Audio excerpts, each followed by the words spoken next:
For ancient Israel. Let's get right into it. Now, the Hebrews believed in the conception of a type of limited personal salvation for humanity in this life and in this world only, at least until belief in the resurrection and judgment emerged circa the 2nd century BC. An individual was considered significant only insofar as he or she affected the relationship between God and his holy people, Israel. And even the nation itself could lose or gain favor or divine significance in the eyes of the Lord. This amounted to nothing less than, communal guilt for the transgression of one individual, usually a king. Sin is evaluated in terms of the relationship of God and Israel, and sometimes there is a need to make communal penance or expiation for having offended God. You see many examples of this in the Bible, in the Old Testament.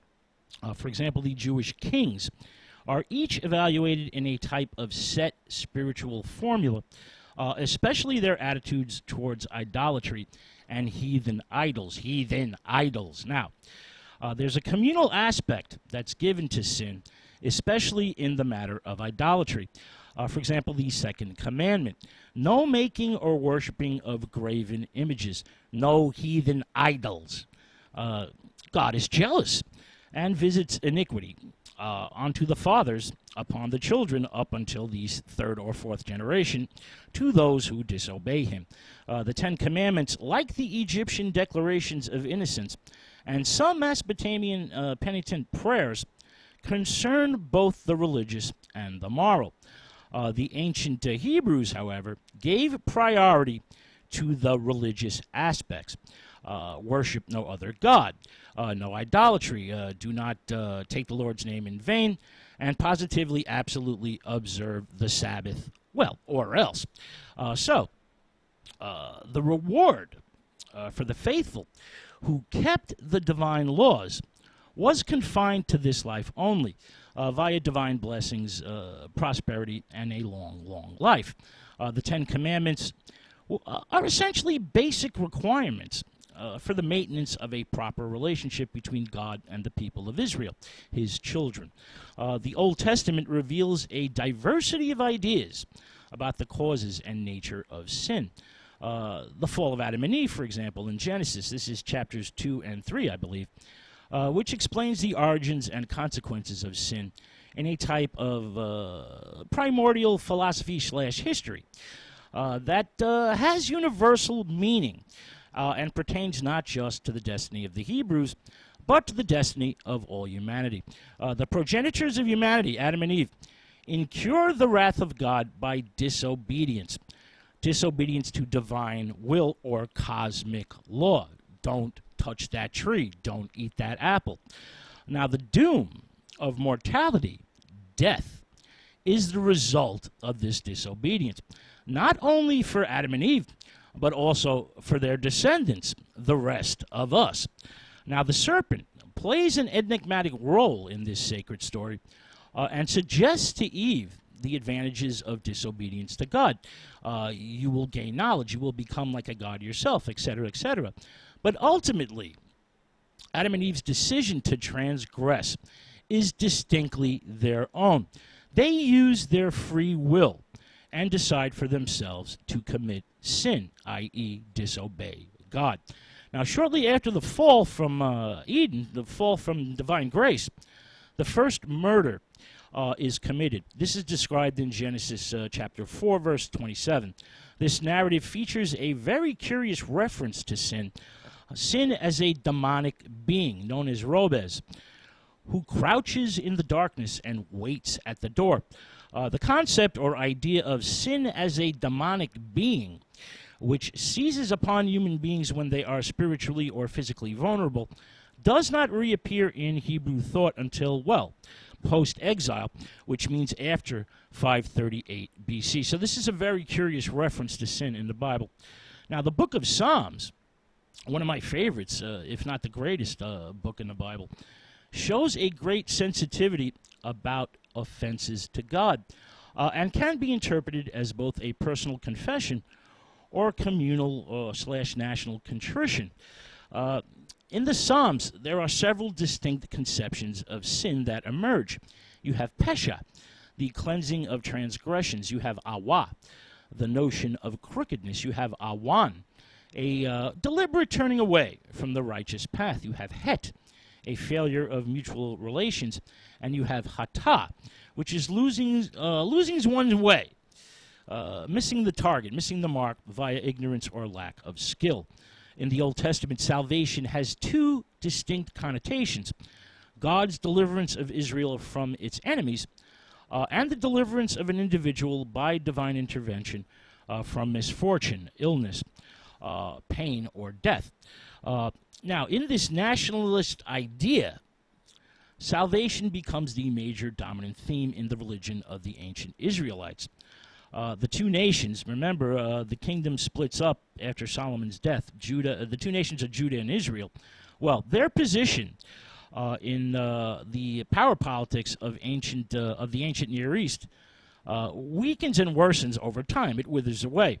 So the desire or hope for divine deliverance slash intervention is expressed and proliferates the apocalyptic literature of the 2nd century BC onwards.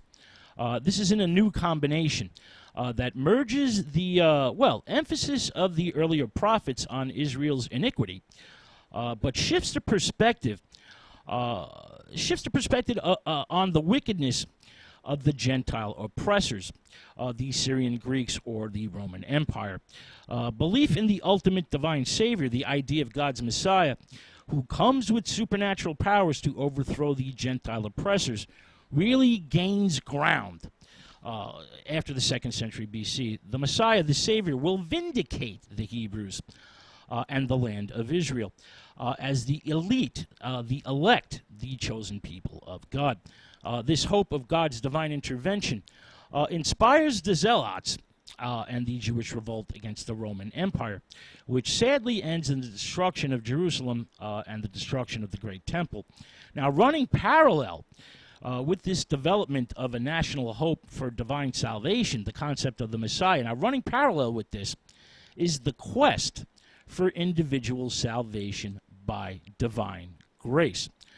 God, in the past, had blessed the pious with material prosperity and a long life. He had also punished the impious, or the wicked, with misfortune and an early death. But a sense of individuality emerges in Israel, and the questioning of God's justice finds an impressive and poignant expression in the book of Job. Now, Job is basically a good man and an innocent sufferer who is overwhelmed by a tidal wave of bad luck and misfortune. His plight is made even more tragic since all this nastiness stems from a divine whim, a wager, a bet between God and Satan. Now, this is long before Satan becomes transformed into the devil. Satan in the Old Testament is just a high-ranking angel, a type of legal adversary in God's court. So Job knows or believes that death is the end of his personal existence. And even after all this suffering, nothing lies beyond death. Nothing awaits it but the misery of Sheol. Hell, the Jewish hell. Job's piety is unrewarded in this life and can expect no divine salvation after death. For Sheol, the dwelling place of the dead in Jewish thought, appearing sometimes in the Bible in various forms, was destined for all. Sheol is for everybody. And all the dead go down there regardless of their individual worth or character. Sheol was thought to be located deep below the earth and was considered abhorrent because all connections to God, all connections to the light, to the living, were cut off forever. So nobody really wanted to go there. Now, eventually, the souls of the wicked would dwell in a much deeper section than the souls of the righteous. And spiritual aspects begin to emerge in Sheol, in the distance or nearness towards God. The book of Enoch also mentions a cursed flaming gorge or pit that's reserved for the blasphemous. Much later, this is called Gehenna. Now, all this suffering and lack of spiritual, not to mention eternal reward in the afterlife, was a bit of a theological problem or puzzle, with no satisfying answers available from the book of Job. Now, circa the 2nd century BC, as I mentioned, a viable answer for Job develops in the belief that God would finally resurrect the dead and judge them all, judge us all. Well, the just would be rewarded and blessed with, an eternal afterlife in the presence of God, while the wicked, the unjust, would, wind up punished eternally in the bowels of Sheol, the Jewish hell. The Jewish underworld becomes reconceived as a place of eternal torment for the doomed or damned. It's no longer a place for everybody, it's just for the wicked, the souls that have been judged and condemned by God. All right, let's move on to the first of the world's great religious